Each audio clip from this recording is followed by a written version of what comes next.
You're listening to Redneck Redemption. All right.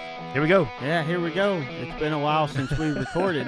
Hey, I'm excited, man. We get for our listeners. This is our first time with some brand new equipment, so it should maybe sound a little bit better. But if it doesn't sound more professional, it's Drew's fault. Yeah, it's all my fault. I didn't buy the equipment. I didn't do the research.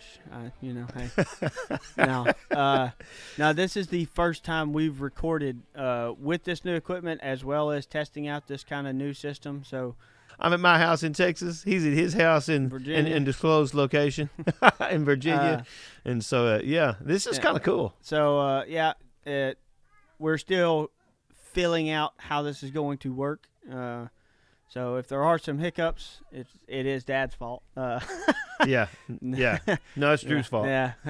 No, we're gonna blame. Hey, Jonathan's not on here, so we're gonna blame it on it. We're blame it on your brother. He's our tech guy. Yeah, that's the way to go. Get the guy who's not here. But really, we're enjoying doing this. We're enjoying the feedback that we've got so far. And hey, the main thing is, just like most of our stories begin, either we're gonna use this for God's glory or we're not. We are happy that God is using it in your life, however that may be. Absolutely. And that's you will be saying to yourself, if I'd done that, I would not tell that story to everybody. We definitely have some of those stories. Some. Between the two of us, we've got quite a few of those stories. Fortunately, Dad has more than me, so I got to learn from his mistakes. That's a good way to say that, I guess. I hope you did, but I doubt it. Hey, I've never wired my own shop. We're just going to leave it at that, all right? Well, maybe you did learn from your mistakes, man. Yeah. We're going to have to tell about that sometime. Oh, yeah. In the spirit of things that we've used for the Lord's glory, let's talk about that stupid song you wrote about your brother shooting that big deer. Okay, I didn't know when you said stupid song you wrote about your brother. That could have been a number of songs because we've written a few stupid songs about my brother. Right. So, we got this several years ago. Something kind of cool happened. I didn't think it was cool that day, though, man. I was living in Texas, and the rest of the family's living in Arkansas. My dad and my brothers, we wanted to hunt together, so we went to this National Wildlife Management area, and we're camping over there. I bought an out-of-state license. And we go over there hunting, and, of course, my brother's like, man, you need to hunt on this stand over here. It's the best stand we got. You're the one that paid for that expensive license. Hey, I want to insert here and let you guys know, he says the same thing to me when we go hunting, and the same thing he's about to explain to you happens every time. Well, look, man, I'm not in control of those kind of things. They stuck me on the hot stand.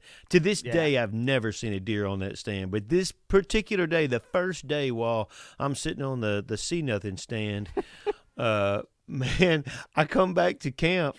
And when I do, my brother's already back at camp, and he's got blood up to his elbows, and he's standing by the fire and smirking. And when I walk over toward the truck, because I know he's done killed something, and he's like, hey, but let me just warn you before you look, don't let it scare you. It's huge. And I'm like, whatever. He probably killed an illegal spike or something. And so when I get over and look at the truck, man, it scared me because it was huge. I'm talking huge. It's the biggest buck I've ever seen anywhere, hands down, in my life. The sucker was huge. As a matter of fact, this deer, in Arkansas, they have this thing called the Buckarama every year, and so my brother Tim got to take this deer to the Buckarama, and it was cool. He was the only. It was an 8-point. And he's the only 8-point in the top 10 in the state of Arkansas that year. And I say it's in the top 10. It's there based on your scores. And so he was a 173-inch gross 8-point. No, that's a net. I think it was net. And so that's pretty unheard of for an 8-point. Huge 8-point. He's a big deer. Anyway. Oh, yeah. So, but we called him Hokus Rackey. We named him Hokus Rackey, and that's a whole nother story in itself. But, man, this guy that's on the other mic here, my son, has always been good at making up stories since he was a kid. And so when he was little bitty, we wonder where I got that. before my brother kills this big deer, I don't know how long before it is, we're at the house one day, and Andrew's just walking around, and he's making up a hunting story, and he said, this big buck came out, Hokus Rackey stepped out. And my wife and I looked at each other like, what did he just say? So he names his dream big buck Hokus Rackey. Oh yeah. Well, whenever Tim killed this big deer, I got Drew and I said, "Hey, look," and he said, "Oh, it's Hokus Rackey." Yeah, really Anyway, the only part of the actual killing of the deer or harvesting of the deer, however you want to say it, that I remember is showing up at my dad's parents, Nana and Pawpaw's, and getting out of the truck, and Dad pointed at the deer and he said, "Look at that. What's that?" And I said, "Oh, that's Hokus Rackey." Right off the bat, he said, "That's Hokus Rackey." And I thought, "Oh, I see the deer you've been daydreaming about is hanging in the tree at Mom and Dad's house, Nana and Papa's house." Yeah. Anyway, so it was a big deer. I mean, and this deer was huge. None of us had ever killed a deer this big. Of course, I mean, that was the day they put me on the hot stand, right? You know what my brother did to kill this deer? Because he put me on his stand, Tim just goes out. Hey, it's a shame Tim's not here to defend himself. Actually, I'm glad he's not here to defend himself. We should have probably done this, son. We should have invited him in and had him on the other line just recording so we could yeah, that'd have been fun. But anyway, he goes out from the camp, and he just goes down some road, walks out in the woods, and sits down on some stump to kill the morning. And this deer nearly runs him in the ground, and so he sort of shoots it in self-defense. That's how we kill all our biggest deer. Yeah, that's crazy. They all. Well, oh, yeah, sorry, son. I'm not trying to rub that in. Still waiting on my big deer. Still waiting on your big one. Hey, man, I'm looking forward to the day when we're telling the story about your monster buck, your Hokus Rackey. Yeah, well, I mean, I had an opportunity at him. Oh, that's right. Yeah. Bless your heart. That was a nice buck. But anyway, we'll save that story for another day. Nice. You could count. So, go ahead. We'll save it for no, you go ahead. You could count. Okay. Yeah, it's 6 points on one side with the naked eye at 180 yards. I'd say that's at least decent. That's a pretty decent buck, man. Anyway, that was the one that got away kind of story. Yeah, one of them sickening stories. We can tell that story. But this deer, when Tim killed this Hokus Rackey deer, or the deer we refer to affectionately as Hokus Rackey, it made no small stir, man. We called the game warden. Of course, we're friends with all the game wardens, either friends or enemies. For some strange reason, all the game wardens knew us. But at any rate, we called the federal game warden. Itself. Yeah. We called the federal game warden, and the federal game warden's like, wow. And so any of the state guys got to looking at it, and they're like, man, and so they started making phone calls, and one thing led to another. And I think a couple magazines actually did call Tim. Man, there were guys driving, a couple hours from Little Rock just to come look at this deer, and pretty impressive. But anyhow, so after all the bragging and stuff about it, I thought it'd be cool to just to write a song about this deer. And so we wrote this song called Hokus Rackey. And basically, I was just messing around. I was just going to mess with my brother. And so I wrote this song called Hokus Rackey. And it's basically that we raised this deer in our backyard and turned it loose in front of him to shoot, because he never could have any good luck. So we did that just for fun. And, man, it didn't take long to do it. I had that was back in the day, man. This was back in the 90s. I had a Fostex X28H 4-track cassette recorder, and you could record 4 tracks on a cassette with this little thing. And I thought I was uptown, boy, and so I made a bass part and a little guitar part and then a little vocal part, and put it on a cassette and gave it to Tim. And man, people started making copies of that goofy thing. And this place where he works at Cooper Tire. And hey, first of all, they started passing it around there. Hold on just a second. Several people listened to it. We had a lot of fun with it. You got to tell his response when he heard it. When he heard the song, what was his response? Yeah, I was just thinking about that just a minute ago because, Tim, I'm glad he's not here to defend himself. He's probably going to chime in somehow. He'll probably, who knows how he's going to do that. But, Tim's, when Tim listened to the song, everybody's laughing, and Tim was like, he might could have been a little bit gullible sometimes, but he like looked at us and he said, Y'all didn't really do that, did you? I said, no, man. But I should have just let it ride. Anyway, it was fun. Yeah. That's the way I remember it. Tim, if you don't remember it that way, I'll make it up how I want to make it up. Yeah. Well, what was really crazy was hey,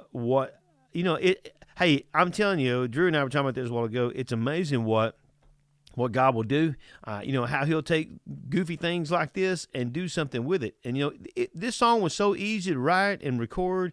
Man, it was like I had help, but it wasn't nothing spiritual about it. But God had plans for it. I didn't know, because that year when we went to the Buckarama, I had man, I can't remember exactly how all this went. There was a dude, I had this black T-shirt on that said Jesus period on it, just white Jesus period on the back of it. Enough said. That's all my T-shirt said. And man, I met a bunch of cool people just because of that shirt. This one dude comes up to me at the Buckarama. I mean, there's probably a couple thousand people there at this expo. It's a deer hunters expo, and this dude comes up to me, and this was back in the day. It was one of the only Christian hunting shows on the Outdoor Channel. I can't even remember the name of it. I can't remember that dude's name. I think his name was Jason. But anyway, he tapped me on the shoulder. He said, "Hey, man, can you tell me about Jesus?" And when I turned around, I said, "Well, I sure can, but I got a feeling you probably already know him." And he said, "Man, yeah, come over here." And, man, I went over to his little booth, and he had Spiritual Outdoor Adventures. No, that's not it. That's another dude. I can't remember the name of his show, but it was an early show on the Outdoor Channel. So I got to talk to him, and then met several people that way that day. But one of the guys that I met was just starting some kind of hunting show, and so he heard about this song. I gave him a copy of that song, and then he calls me later, and he said, "Hey, man, I want to talk to you about this song you wrote, because I want to make a music video of it and put on a hunting show." Is that Bill Henson?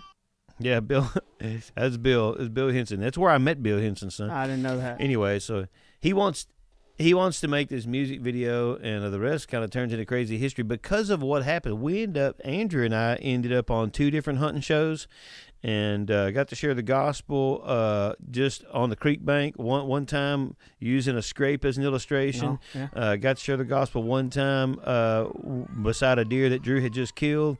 Matter of fact, your first deer we killed on video on a hunting show with a professional camera crew and all. Yeah. I'm because of how God used this crazy song. I'm pretty sure in one of the upcoming podcasts we're going to drop in the future as we record this one, we actually told that story already. Oh, I think you're right. I think we did. Yeah. I'm pretty sure. Well, I think you're right. It was just crazy how God used it. But anyhow, yeah, He just used it to open doors and put us several places, and all of it through some goofy song, man. Mm-hmm. But what we did later with it, though, was we realized, in one of the other episodes, we talk about how God uses our passions to make us connect with other people who has passions just like ours, and so we just decided that, man, what if the Lord wanted to use, what can we do to use this thing, to share the gospel with people?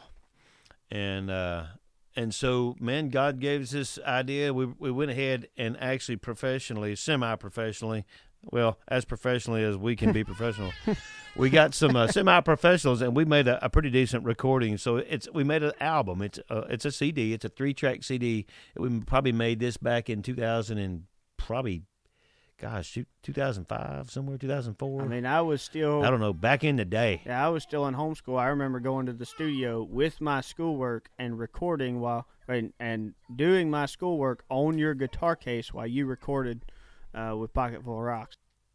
Oh, wow. Yeah, dropped another name there. Michael Farron helped with this, some friend of ours, and he had a group called Pocket Full of Rocks. Am I not supposed to be name dropping? Oop. Yeah, well, that's at any rate, normally a problem you have.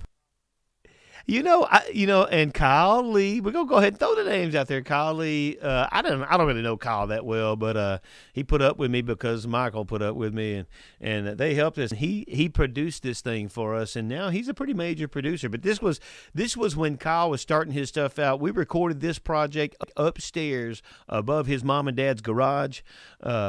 Man, it was pretty cool. I thought they did a great job of putting it together. But we recorded 3 tracks. The first track is this Hokus Rackey song, and so then after that, the second track we'll tell you about here in just a minute. What else do you remember about this whole Hokus Rackey event, son? As far as the actual killing of the thing, or what happened? All the crazy things that have happened with it since then. It did put us in a lot of positions to talk about Jesus, as I sure did. As I remember it, because of the Hokus Rackey cassette tapes, got made copies of and everything. You went and you just I tagged along with you a lot when I was younger. Excuse me, I choked up on something there. So I was just along for the ride on a lot of this stuff. But we went to several you went and spoke at, took me with you, several game banquets. Oh yeah, and yeah, man, yeah. But the thing was, it put you in front of people. We went to game banquets where it wasn't in a church setting. I remember we drove up to northern Arkansas. I don't remember where. Yeah, sure did. Went up around Rogers, Arkansas somewhere. Did it? That was a huge deal, man. Yeah, they had a big skeet shoot. There were guys from all over. Yeah, and it was not a church setting. It wasn't, but because somebody knew you would share the gospel via Hokus Rackey, we got invited to it, and somebody put you up and said, "Hey, why don't you say a few words?"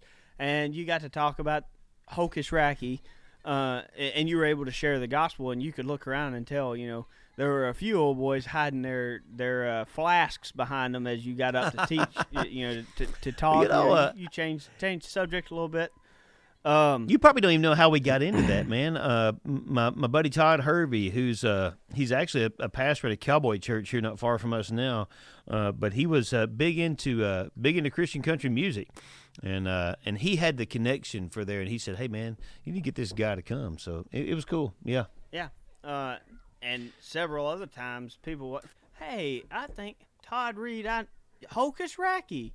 And I mean, it wasn't exactly what I wanted to become famous for, because really when we did this, it was just a goofy jab at my brother just for fun. But man, you just never know what God has in store when you just get goofy. Oh yeah, and I mean, when you're talking about being used by God, and I know we've made this point several times, there is a stigma amongst church people that you have to be churchy and educated and basically have a degree in theology to be used by God, when nothing could be further from the truth. And that's exactly right. And I've said it before: if me and you can be used by God to the capacity that we have, anyone can. Anybody can. But that's right. I would like to, for a moment, talk about Scripture and Jesus specifically. If you don't think there were rednecks in Jesus' day, you're wrong. Because where did Jesus find at least 4 of his disciples?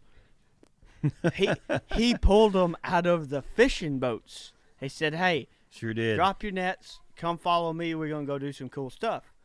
Right. And you read past the Gospels, in the Gospels, but past the Gospels, these guys are doing incredibly miraculous things, to the point that the educated people of the time are saying, "What's up with these guys?"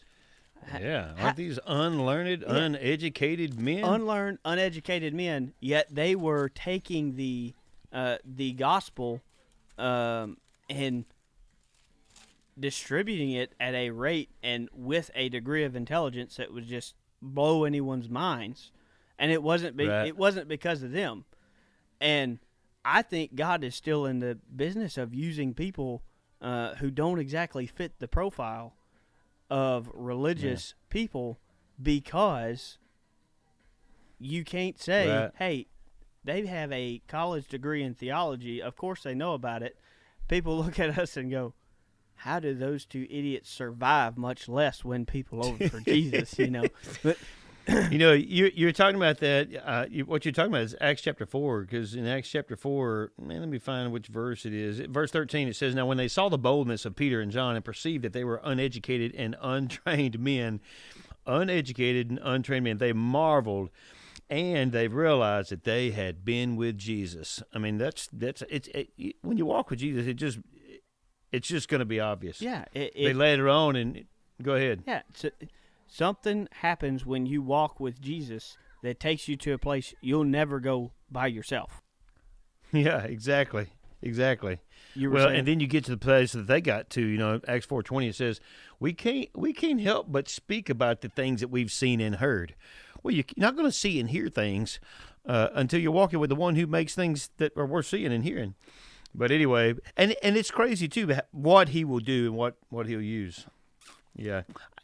While you're talking, son, I got to thinking about what the Apostle Paul said, in 1 Corinthians chapter 2. He said, when I came to you, I did not come with excellency of speech or just great wisdom, declaring to you the testimony of God. I determined not to know anything among you except Jesus Christ and him crucified. I was with you in weakness and in fear and in much trembling, and my speech and my preaching were not with persuasive words of human wisdom, but they were in demonstration of the Spirit and of power. And you said that just a minute ago. You don't have to be a theologian. You don't have to be a genius. You don't have to be all that, man. You just have to be born again and have him revealing himself to you and through you. And it makes all the difference, man. Oh, 100%.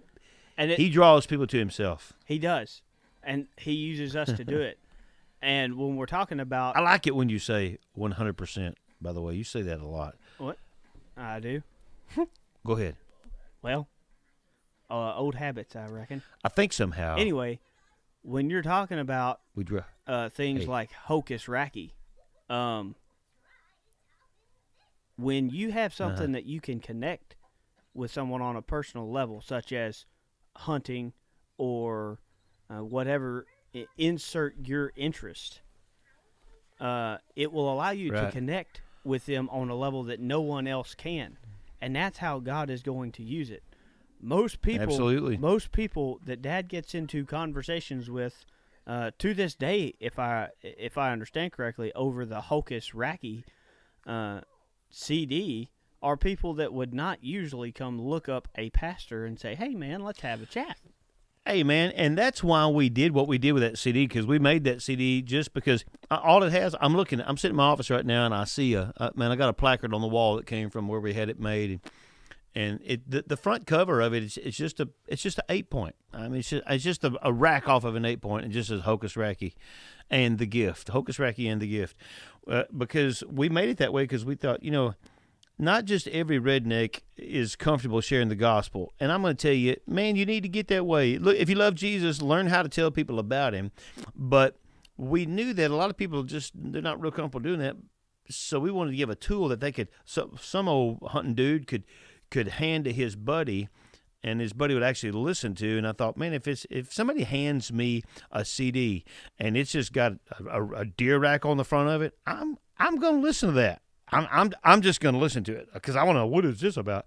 And so that's what we did, knowing that people could connect with it, and it would be a simple tool that somebody could share the gospel with. Yeah. Anyway, well, hey, go ahead. Was you going to say something else? And it puts you in positions to share the gospel with people that you wouldn't normally have the opportunity to.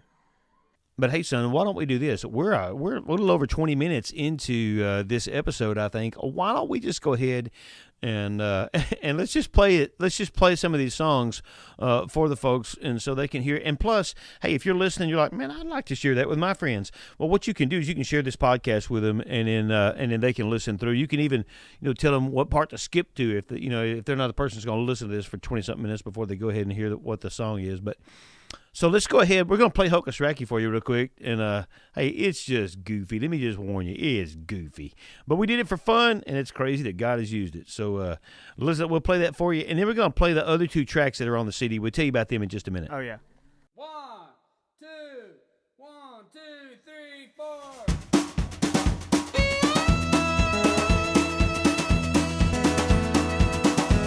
Now, you all know about that big buck my brother Tim killed last year.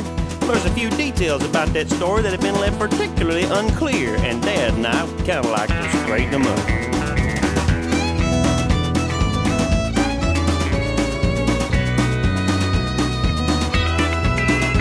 Well, I got a phone call a couple years ago from a friend named Danny. Down the road, seemed he'd caught himself a little spotted fawn. Well, I called Dad, we devised a plan. We figured it would help our fellow man. Thus the legend of Hokus Rackey began to dawn. You see, I got this brother, we'll call him Tim. One thing that always eluded him was the ability to kill a monster buck. Well, me and Dad figured we could raise this deer and turn him loose here in a couple years, try to make it look like Tim had some real good luck. As me and Dad, we began to read, bought mineral blocks and horn growth feed. We couldn't believe how he grew in just 1 year. But old Timothy nearly foiled our plan when he slipped out on some public land and while shooting at a squirrel accidentally killed a deer. Yeah, but me and Dad, we didn't fret, 'cause old Hokus Rackey was bigger than that. Besides, we wanted him to kill one intentionally. And by the time the next season rolled around, when old Hokus Rackey's dew points hit the ground, we'd never dreamed how big that deer would be. Hokus Rackey, what a pretty name. Hokus Rackey, sure are glad you came. Hokus Rackey will never be the same, and Timothy will never need to know that you were tame. Well, I still remember when the big day came. We knew hunting for Tim would never be the same. Then we realized how attached we had become. With 3 years of memories in my backyard, to lose old Hokus would sure be hard. And suddenly, I felt kinda dumb. Yeah, but to our stands early we did pretend, when really we was hiding just around the bend from where we left all that big buck sign. Yeah, those pocket knife rubs and handmade scrapes that made my brother Tim go ape, and he found that stump we picked for him just fine. We took his collar off at 9:30 years old, but old Hokus Rackey didn't want to go, till finally he saw another deer. When that doe came by and he called her odor, it wasn't too long till instinct took over, and he didn't know any better than just to say, "I'm out of here." As Hokus trotted around the curve, the explosion shook our every nerve, and we knew that Tim had done the dirty deed. Me and Dad wiped tears from our swollen eyes, and we heard my brother's victory cries. I guess shooting that big old deer kinda set him free. Hokus Rackey, what a pretty name. Hokus Rackey, sure are glad you came. Hokus Rackey will never be the same, and Timothy will never need to know that you were tame. Well, the magazines came and took lots of pictures, and game wardens said they'd never seen bigger, and Tim was prouder than he had ever been. But after a while, we got sick of his story, and the more we heard it, the more it seemed gory, 'cause we still felt like we'd lost a real good friend. Well, the other day, me and Dad took a walk, and once and for all, we decided to talk. We're gonna tell the whole world about this crime shame. If you think that deer was killed by skill, you've got another thing coming still, 'cause the sweet little pet he shot that day was tame. Now, we'd have never dreamed it would go to his head, but that's just exactly what it did. Well, we've seen a side of Tim that we had never known. And we've got just one thing to say to you, Mr. Big Buck Slayer. Your luck is through just next year, Buddy Rowe. You're on your own. Hokus Rackey, what a pretty name. Hokus Rackey, we sure are glad you came. Hokus Rackey will never be the same, and now the whole wide world will see that things aren't always as they appear to be. We sure are sorry that we set you free.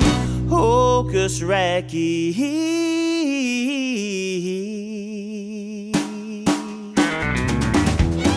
Oh, we sure are sorry about the way we treated you, Hokus. Well, it seems like only yesterday back here in my backyard. You remember when I used to call you my little hokey pokey? Oh, now I do think, brother, but well, me and Daddy, we talked it over, and we done decided we're just gonna join the Humane Society.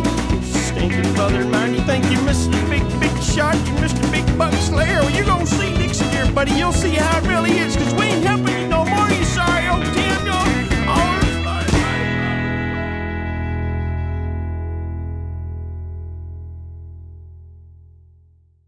Okay, so that's the stupid, goofy Hokus Rackey song, and we did have a lot of fun doing it. But every time I listen to it, I'm like, "Oh God, that's embarrassing." Was that me? But I say that I'm really still kind of proud of it. Don't let him lie. He was very proud of it. It was just a lot of fun to do, man, and still to this day, I'm telling you, that's not been quite 20 years ago. It's been probably, I don't know, 17, 18 years ago.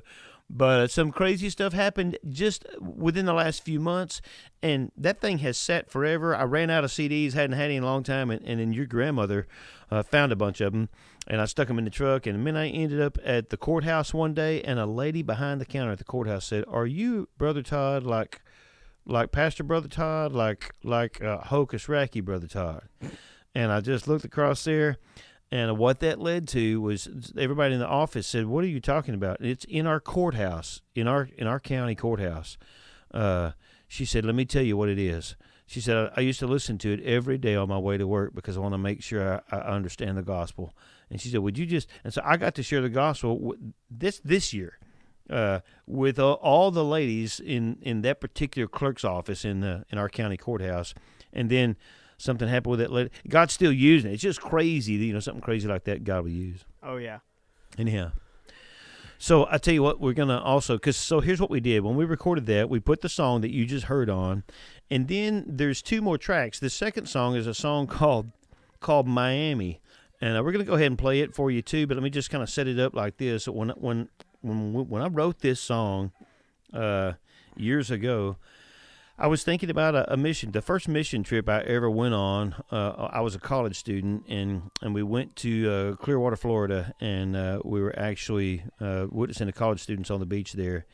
And while I was on that trip, I'd never been in a place where God used me to lead somebody to Christ before, and that happened right off the bat. And then it didn't happen again all week long until the last day. And I asked the Lord, show me which person to talk to today. I'm not going to try to make this happen. You just put me in the line with the right person.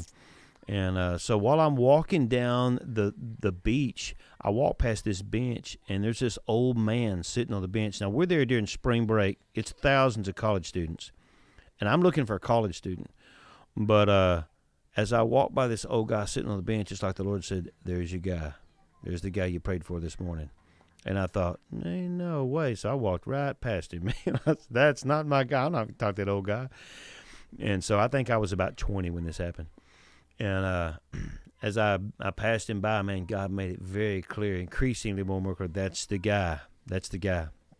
So long story short, I turned around, went back, and sat down and got to talking to him. And, man, before our conversation was over, man, he was ready to give his life to Christ, and I just couldn't believe his story. And so I wrote this song about his story, and this is him and his story. Well, I know where I'm going, not too sure where all I've been, but it's sure been an adventure.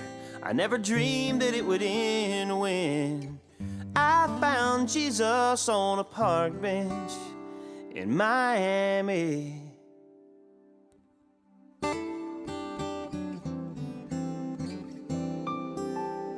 Just a farmer from Ohio, been in the fields most all my life, logging hours on a combine to feed my kids and wife.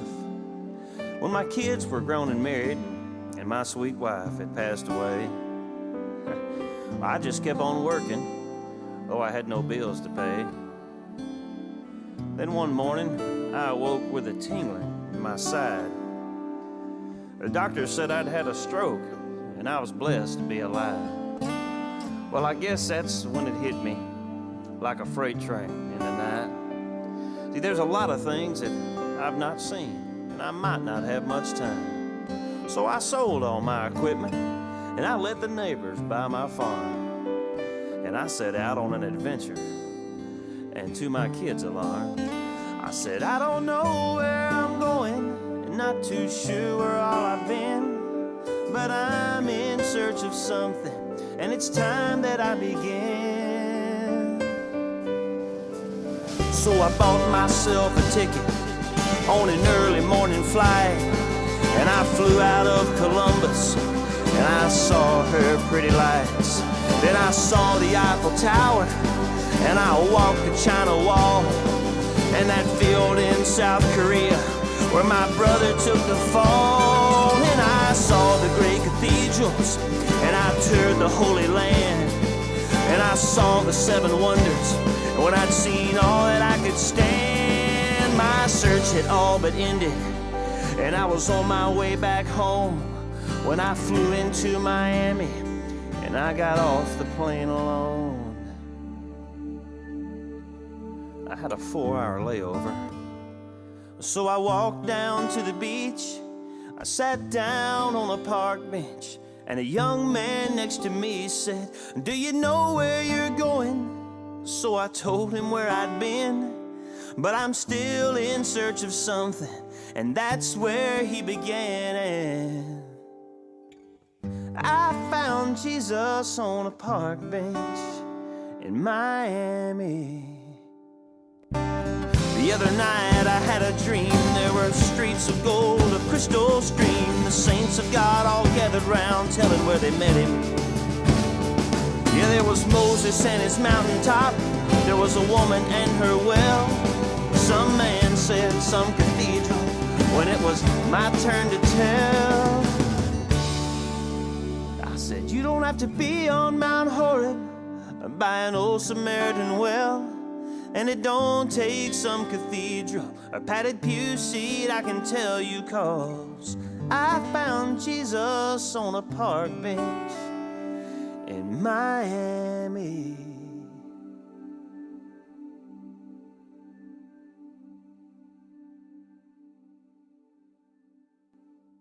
So that was the second track on this album, simply entitled Miami. And as Dad alluded to earlier, the point of this album was to be able to expose people to the sharing of the gospel that wouldn't normally grab a track that had it on it.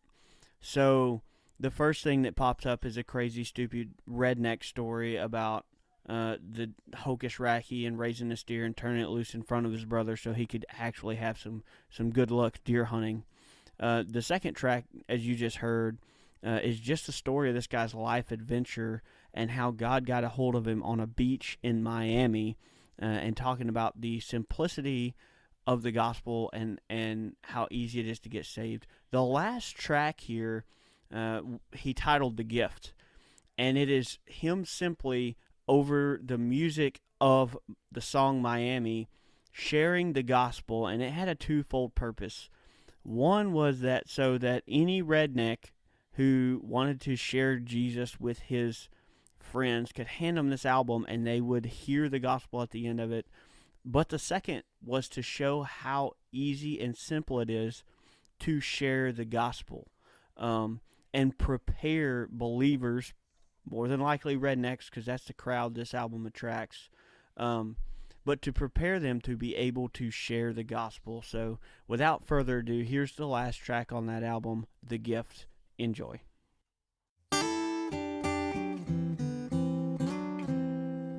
Well, I know where I'm going, and you know where you're going. Right about now, you're probably asking yourself, what in the world am I listening to and why? Well, I obviously have no idea how you came to hear this today, but I believe I do know why.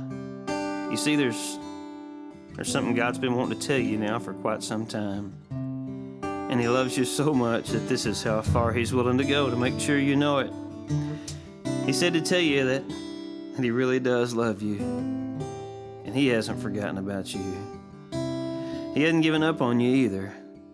He said to tell you that He's been there this whole time, and He's seen everything. All your hurts and your pains, and the questions life has brought. He's been there in the good times too, and He's seen all your hopes and all your dreams. And every single time you've thought about Him, but just didn't really know what to do. Well, maybe it was too embarrassing or just plain too hard to talk about, but you sure wish you could understand this Jesus thing a little better. So He's made this moment just for you, so that once and for all He could answer that question for you and let you know just why it is He's put you here in the first place. You see, God knows you're not perfect. Well, He knew you wouldn't be even before you were born, but He made you anyway.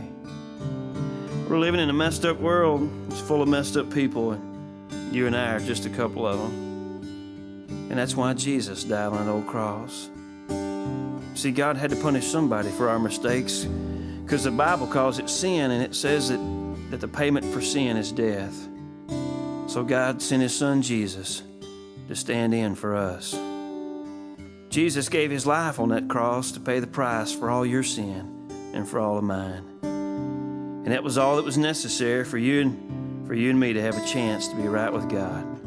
And then He rose again to prove that He was bigger than death and more powerful than my sin, than your sin. He's more powerful than any sin. But that's where it gets confusing for some people, because you see, not everybody has this gift. It's kind of like a Christmas present. It may be yours, But it won't do you any good till you open it up and use it. And that's what He's inviting you to do today. It's just as simple as admitting to God that He really is God and that His Son Jesus is Lord. Only God could offer you a gift like this. And the only way to get it is just to take it when He offers it. You might do that right now by praying a prayer, something like this. Father God, I know I'm not perfect. Far from it. But I want to be what You meant me to be. So today I thank You for what Jesus did for me.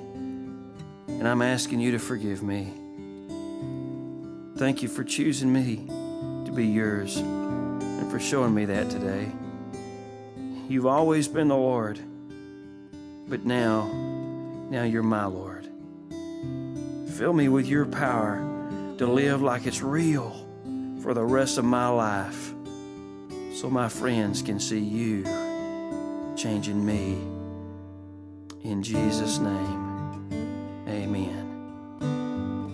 Hey, if you prayed a prayer like that today, won't you find the person who gave you this to listen to and just tell them that you got the gift. And then you need to find some friends and a church that can help you grow and learn more about what's happened to you. And you know why that's so important? Because there's a world of people out there that are just like you, and they need to know the truth too. God doesn't want them to go to hell any more than He wanted you to. But if they don't have Jesus, then there's no other hope. And you might be the only person they'll listen to. So give it some thought. Go back and listen to this as many times as you have to be sure that you hear just exactly what it is God's trying to tell you today. Get you a Bible. Begin to study, not so you know the Bible, but so you can get to know the person who sent it. Then give Him your heart. Share the gift. And someday I'll see you in heaven.